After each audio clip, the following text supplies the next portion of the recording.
Shalom, selamat malam sahabat Rema terkasih. Senang sekali karena atas perkenanan Tuhan, malam ini kita dipertemukan dalam renungan malam Rema untuk bersama merenungkan kebenaran firman Tuhan. Rema yakin bahwa kasih dan penyertaan Tuhan yang sempurna senantiasa ada bagi setiap kita. Dia tahu akan setiap kebutuhan kita dan Dia bersedia untuk memenuhinya jika kita meminta kepadanya. Kondisi kehidupan apapun yang sementara kita hadapi tidak akan berpengaruh pada penyertaan juga kasih setianya. Jadi, tetaplah berharap hanya kepada Yesus Kristus, karena kasih-Nya akan memampukan kita menjalani hidup ini. Baik sahabat, sebelum melangkah ke perenungan, mari mohonkan tuntunan Tuhan lewat doa. Mari berdoa. Bapa, di dalam nama Yesus, kami mengucap syukur atas kehidupan yang masih dianugerahkan bagi kami. Terima kasih Bapa, karena telah menyertai kehidupan kami sepanjang hari ini dengan memberikan kami kekuatan dan kemampuan sehingga kami boleh melakukan aktivitas sepanjang hari ini. Kini, sebelum merebahkan tubuh untuk beristirahat, lawatlah kami dengan kebenaran firman-Mu, agar kehidupan kami selalu tertuntun. Kami mohonkan kuasa Roh Kudus untuk menguasai kami dalam waktu pemberitaan firman ini, agar kiranya benih firman-Mu menjadi berkat bagi kami. Dalam nama Yesus Kristus kami berdoa. Amin.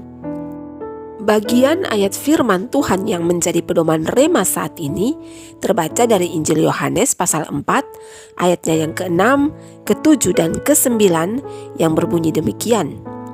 Di situ terdapat sumur Yakub. Yesus sangat letih oleh perjalanan. Karena itu, ia duduk di pinggir sumur itu. Hari kira-kira pukul 12. Maka datanglah seorang perempuan Samaria hendak menimba air. Kata Yesus kepadanya, "Berilah aku minum."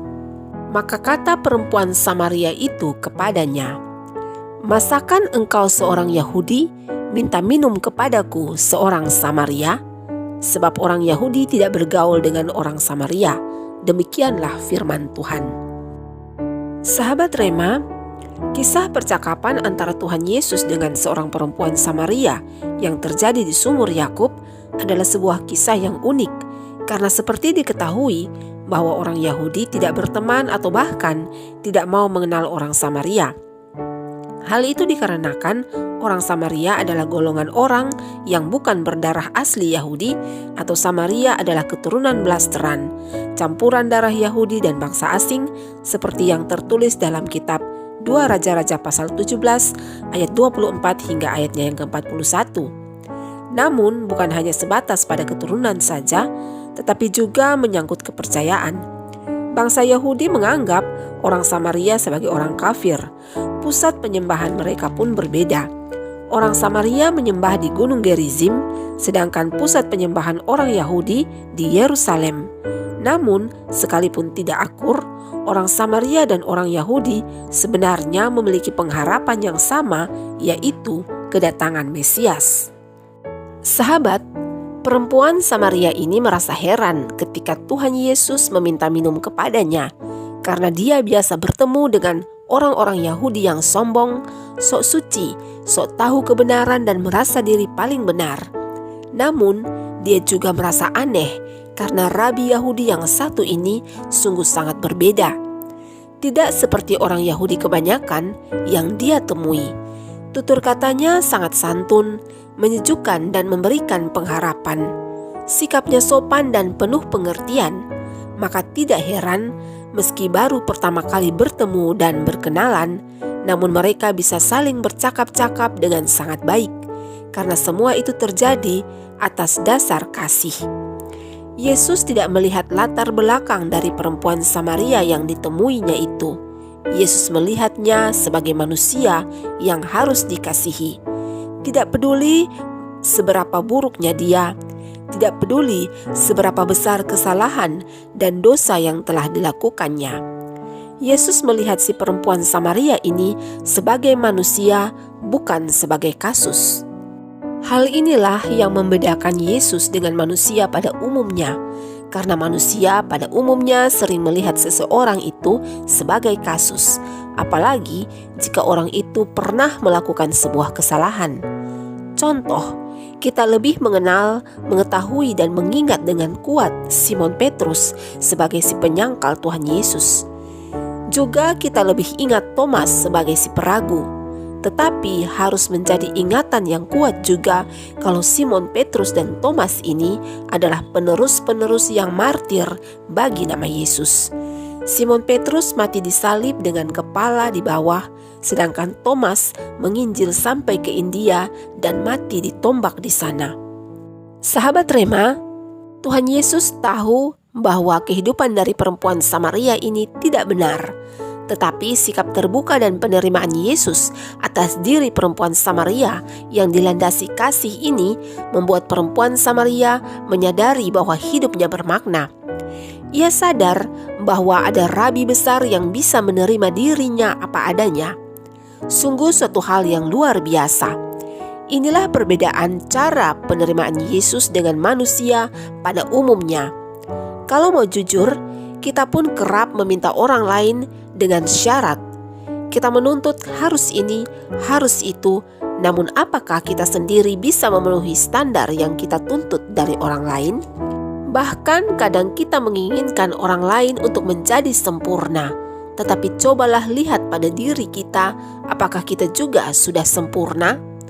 Pada umumnya, kita mau menerima seseorang itu sesuai dengan standar yang kita mau, bukan sebagaimana adanya dia. Jika itu yang menjadi ukuran, maka sesungguhnya kasih tidak ada di dalam kita, karena kasih yang bersyarat bukanlah kasih yang diajarkan Kristus. Bahkan Tuhan Yesus sendiri mengajarkan agar mengasihi musuh dan mendoakan mereka. Sungguh kasih yang sangat menakjubkan. Sahabat Rema, belajar dari sikap yang diambil Yesus terhadap perempuan Samaria ini, Yesus tahu dan sadar betul dengan apa yang dilakukannya. Yesus berani bersikap di luar kebiasaan masyarakat demi sesuatu yang sangat penting, yaitu kehidupan. Yesus ingin menyelamatkan kehidupan perempuan Samaria ini tidak hanya sebatas pada dunia ini saja, tetapi sampai pada kekekalan. Perjumpaan dengan Yesus telah mengubah banyak hal dalam diri perempuan Samaria. Karena kasih yang Yesus berikan adalah kasih tanpa syarat, kasih yang sejati, kasih yang sanggup membuat perubahan besar dalam diri dan kehidupan si perempuan Samaria. Hingga pada akhirnya ia menjadi manusia baru, derajat dan martabatnya sebagai manusia pun diangkat. Ia bertobat dari wanita kurang baik menjadi wanita baik. Dari orang yang punya masa lalu kelam menjadi orang yang hidup pada masa kini dan memiliki harapan pada masa depan, sehingga dengan bersuka cita dia bersaksi tentang perjumpaannya dengan Yesus. Sahabat Rema terkasih, dalam hidup ini ada banyak perempuan Samaria dalam tanda kutip di sekeliling kita. Sang Juru Selamat menugaskan setiap kita sebagai ambasador atau dutanya untuk menyelamatkan mereka yang disisihkan dunia. Tuhan Yesus mau agar melalui kehidupan kita, orang lain bisa melihat Dia. Setiap kita diutus untuk menjadi surat-surat yang terbuka bagi sesama kita. Yesus Kristus telah berkorban segala-galanya bagi kita. Dengan apakah kita akan membalas semua yang telah Dia lakukan bagi kita? Senangkanlah Dia dengan menjadi sesama bagi orang lain yang membutuhkan, dengan melaksanakan hukum kasih dalam setiap aspek hidup ini, karena hanya kasih tanpa syarat yang mampu mengubah sesuatu menjadi lembut, bahkan yang paling keras sekalipun. Terapi kasih yang dilakukan Yesus sanggup mencairkan kebekuan dari si perempuan Samaria. Bisa dibayangkan jika dunia ini dipenuhi dengan orang-orang yang memiliki kasih tanpa syarat, maka pastinya hidup ini akan sangat indah. Tidak perlu menuntut orang lain untuk mengasihi kita, tetapi kitalah yang harus mengasihi terlebih dahulu, karena untuk itulah Tuhan menghadirkan kita di dunia ini. Selamat mengasihi tanpa syarat. Sahabat, mari berdoa. Tuhan Yesus, terima kasih karena Engkau telah mengasihi kami. Tetaplah kuatkan dan topang kami dengan kasih-Mu, sehingga kami juga bisa menjadi penopang dan kekuatan bagi sesama kami yang lemah. Amin. Sahabat Rema yang diberkati Tuhan, alasan terbesar untuk kita menerapkan kasih tanpa syarat adalah karena Tuhan Yesus telah terlebih dahulu menerapkannya bagi kita. Terima kasih untuk kebersamaan kita saat ini. Jika engkau diberkati dengan video Rema kali ini, maka berbagilah. Atas perkenanan Tuhan, kita akan kembali bersama pada video Rema selanjutnya. Sampai jumpa, selamat malam dan selamat beristirahat. Tuhan Yesus memberkati. Shalom.